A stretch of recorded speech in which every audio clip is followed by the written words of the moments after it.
investigation. Peter, Eamon? on the EU real quick, if we could. We'll get to that. Let me just finish this because it's a really important story. I will give you what you need. Yeah.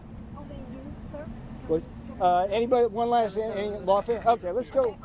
On the EU. Very quickly about European. Yeah. Let's do the European. So let me just say a few words on the European Union deal because.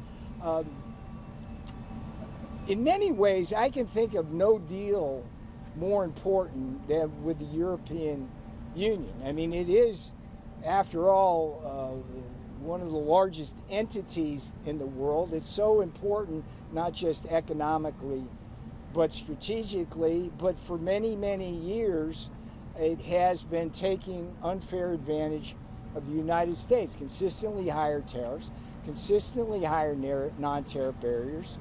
And even when we have gone to the World Trade Organization and won on things like agricultural cases, the EU has refused to cooperate. And so we've been in a situation where Germany sells us 7 cars for every one we sell them. We have a massive trade deficit with the EU.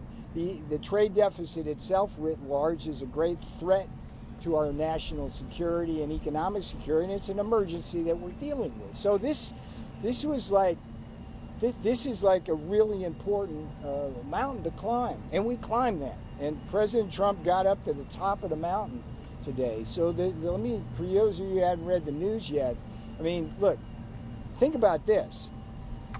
We get Europe reducing all their tariffs to zero. We continue our global tariff to fight the trade deficit at 15%. Wow. Secondly, we will impose 15% tariffs on autos. It's a drop from the 25, but remember, before President Trump took office, the tariff was 2.5% compared to 10 in Europe. So that's a great win. We maintain completely our tariffs on steel and aluminum without exemptions or exclusions. We're getting $750 billion worth of LNG purchases.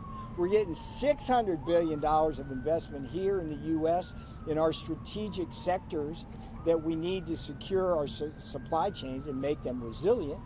And we're getting Europe to buy more of our arms in cooperation with the uplifted NATO effort.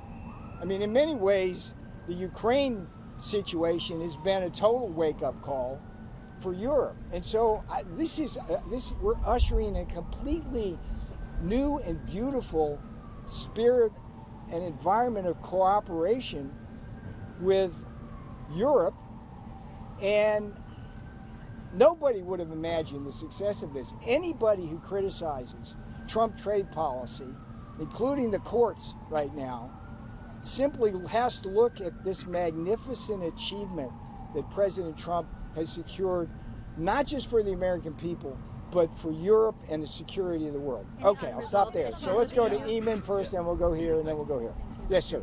So today was the joint statement. Do you have a timeline now for how long before we see the binding legal language? That negotiation apparently still on. Yeah, I'll let you talk is that to. weeks? Is that months? That's a Jameson Greer thing, but I have coined that expression in Trump time. Yeah. We do things as fast as possible without screwing it up. So we're on that. I mean, it's a great deal for both of us. Why would we delay? Okay. Yes, ma'am. You were with.